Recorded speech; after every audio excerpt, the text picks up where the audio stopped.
আর মনে রাখতে হবে হরি নামে যারা বাধা দেয়, এটা আমার কথা নয় বাবা, শাস্ত্র প্রমাণ দিয়েছে। নবদ্বীপের মাটিতে কাজী সাহেবের কি দুর্গতি হয়েছিল জানো? যখন হিন্দুরা হরি নাম করত, বিধর্মী মুসলমান ছিল কাজী, এই কাজী সাহেব যখন হরি নাম হতো খোল করতাল ভেঙে গুড়িয়ে দিত, হরি নামে বাধা দিত, হরি নাম পছন্দ করত না। দেখ নবদ্বীপবাসীরা বাবা এত অতিষ্ঠ হয়ে গেছিল, সবাই হরি নাম করে, ওই খোলগুলো লাঠি দিয়ে মাটির খোল তো ভেঙে দেয়, করতালগুলো খেড়ে নিয়ে সুরধনী গঙ্গার জলে ফেলে দেয়।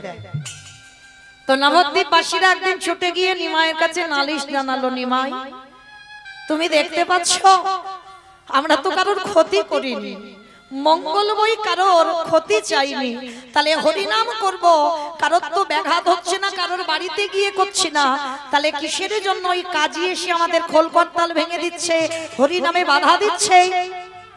মহাপ্রভু বললেন, ভাই তোমরা যে যার ঘরে যাও, কালকে আমি ব্যবস্থা করে দেব।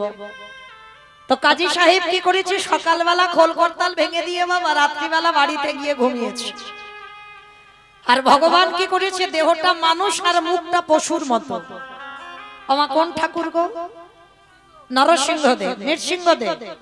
আর ওই রূপটা ধারণ করে একেবারে রাতের অন্ধকারে কাজী ঘুমাচ্ছে, আর কাজী সাহেবের বুকের উপরে প্রভু আমার চড়ে বসেছে। চড়ে বসে বলেন, অপদার্থ তোর এত বড় স্পর্ধা, তুই কিনা হরি নামে বাধা দিস? তবে শোন কাজী, আমি আজকে থেকে হিসাব করে রাখবি, 1 মাস তোর সময় দিলাম, আর 1 মাস পর এই রকম দিনে এই রকম সময় আমি নিজের হাতে তোর প্রাণ নিতে আসব। যখনই কাজী সাহেব এই দুঃস্বপ্নটা দেখেছে, সকালে না হতে হতে মা ভোর ভোর একেবারে আমার নিমাইয়ের চরণে গিয়ে আছাড় খেয়ে পড়েছে। নিমাই, আমি ভুল করেছি, আমি অন্যায় করেছি, আমি হিন্দুদের হরি নামে বাধা দিয়েছি, আমি কৃষ্ণ নাম করতে দিইনি, তার জন্য কে যেন রাত্রিবেলা এসে আমার বুকের উপরে চড়ে বসেছে, আমাকে বলল 1 মাস পরে এই রকম দিনে আমার প্রাণ নিতে আসবে।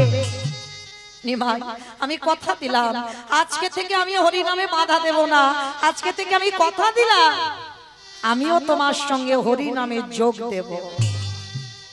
মুসলমান হয়ে হিন্দুদের হরি নামে যোগ দিল, আর তাতে কি হলো, মুসলমান সমাজ ক্ষেপে উঠেছিল। একটা মুসলমান হয়ে হিন্দুদের হরি নামে যোগ দেবে, তাতে কি হলো, কাজী সাহেবকে এক ঘরে করে দিয়েছিল। মুসলমান সমাজ কাজীকে এক ঘরে করে দিল, আর বলেছিল কাজীর মৃত্যুর পর কেউ কাজীকে কবর দিতে যাবে না। কাজী যখন মহাপ্রভুর ভক্ত হলো, তখন আমার মহাপ্রভুর কাছে গিয়ে বলেছিল, গৌরহরি, আমি তোমার হরি নাম ভালোবাসলাম বলে আমার সমাজ আমাকে এক ঘরে করে দিল, শুধু এক ঘরে নয়, আমাকে বলল আমার মৃত্যুর পর আমার দেহটাকে নিয়ে কেউ কবর দিতে যাবে না, আমার মৃত্যুর সময় কেউ 1 গ্লাস জলও দেবে না। নিমাই, আমি কি হরি নামে যোগ দিয়ে ভুল করলাম? ভগবান আমার মুচকি হেসে বলেছিল, কাজী, যে আমারে চাই তারে আমি চাই, যে আমারে না চাই তারে আমি না চাই। এই পৃথিবীতে যারা আমার চরণে আত্মসমর্পণ করে, শেষের দিনে তাদের ভাবনা কাউকে ভাবতে হয় না, তাদের ভাবনা আমি স্বয়ং হরি ভেবে রাখি। নিতাই গৌর প্রেমানন্দে হরি বল। ওই কাজী সাহেবের যেদিন বার্ধক্য দশা এলো, মা পিপাসায় জল যখন চাইছে, কোন মুসলমান আসেনি কাজীকে জল দেবে, ভগবান নিজে ছুটে গেল কাজীর দুয়ারে। আর কাজীর মৃত্যুর সময় আমার ভগবান নিজে হাতেই জলটা দিল, সেই জল সেবা করে কাজী দেহ ত্যাগ করলো, কেউ ছুতে এলো না কাজীর দেহ। কাজী সাহেব বলেছিল দরকার নেই কারো, হরি বল। মহাপ্রভু বললেন দরকার নেই কারো, একবার যাকে আমি কৃপা করি, প্রয়োজন লাগে না কারো। ভগবান নিজে কোলে করে একজন মুসলমানকেও কোল দিয়েছে, কোলে করে নিয়ে যারা মায়াপুর যাবেন, মা ওটা তো মায়াপুর নয়, ওটা ছিল মিয়াপুর।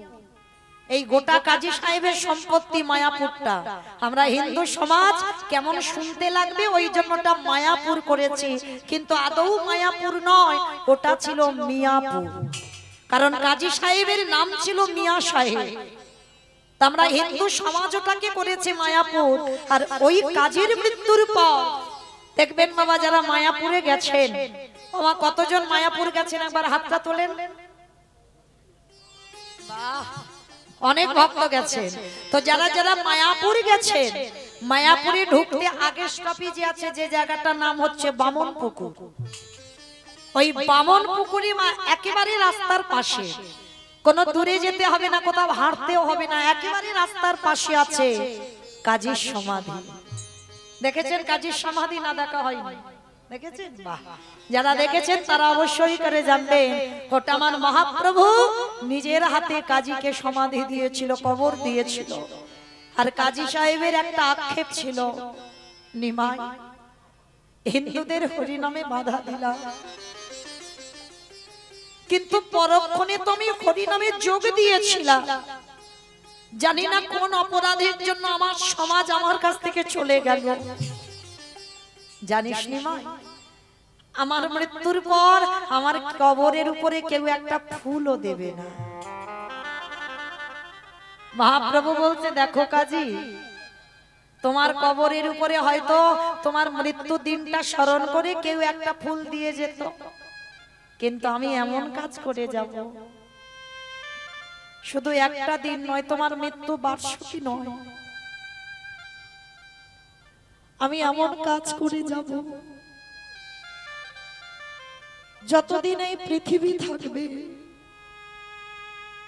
ততদিন তোমার এই সমাধি কবরের উপরে ফুল পড়বে। কাজীর কবরটা দিয়ে মহাপ্রভু নিজের হাতে একটা চাঁপা ফুলের গাছ ওই কবরের উপরে পুঁতে দিয়েছে। আজও গিয়ে দেখবেন মা চাঁপা ফুলের গাছ থেকে এত এত ফুল পড়ে, এত ফুল পড়ে, দেখে মনে হয় যেন কাজীর কবরটাকে কেউ যেন সাজিয়ে দিয়েছে। যারা যাবে একবার অন্তত ওই গাছটাকে পরশ করে আসবে। কেন জানো? পরশমণি পরশে যদি লোহা সোনা হয়, আর আমার গৌর হরি যে গাছটাকে পরশ করে পুঁতেছে, সেই গাছটা যদি কেউ একবার পরশ করে, তার হৃদয়টা সোনায় পরিণত হয়ে যায়। নিতাই গৌর প্রেমানন্দে হরি বল। তাই মনে রাখতে হবে মা, কি হবে গো পৃথিবীতে এই বিষয় বৈভব, একটা চরণ আশ্রয় করতে হবে, যেটা হলো আমার গৌর গোবিন্দ চরণ। আর প্রত্যেকের ভালোবাসায় বাবা কিছু না কিছু চাওয়া পাওয়া আছে। নিঃস্বার্থভাবে কেউ তোমায় ভালোবাসে না, প্রত্যেকের ভালোবাসায় কম বেশি চাওয়া পাওয়া আছে। কিন্তু আমার ওই মন্দিরে যে ছেলেটা বাঁশিটা বাজাচ্ছে, আমার ওই ছেলেটার কোনো চাওয়া পাওয়া নেই,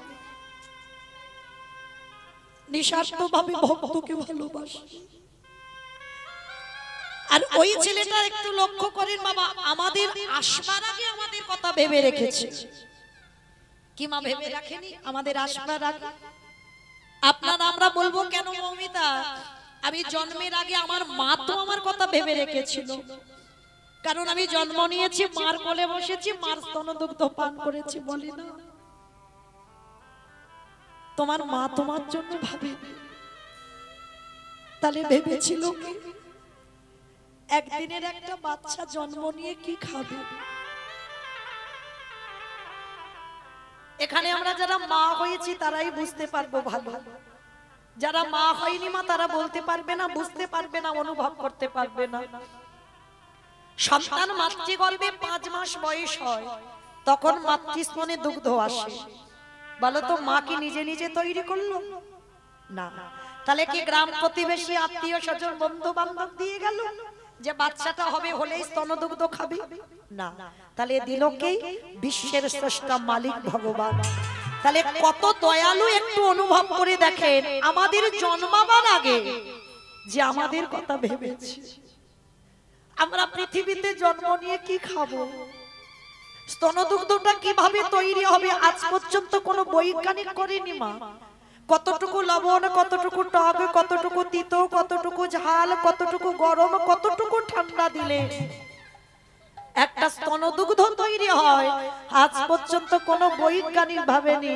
ভেবেছিল কে? আমার বিশ্বের শ্রেষ্ঠ মালিক ভগবান।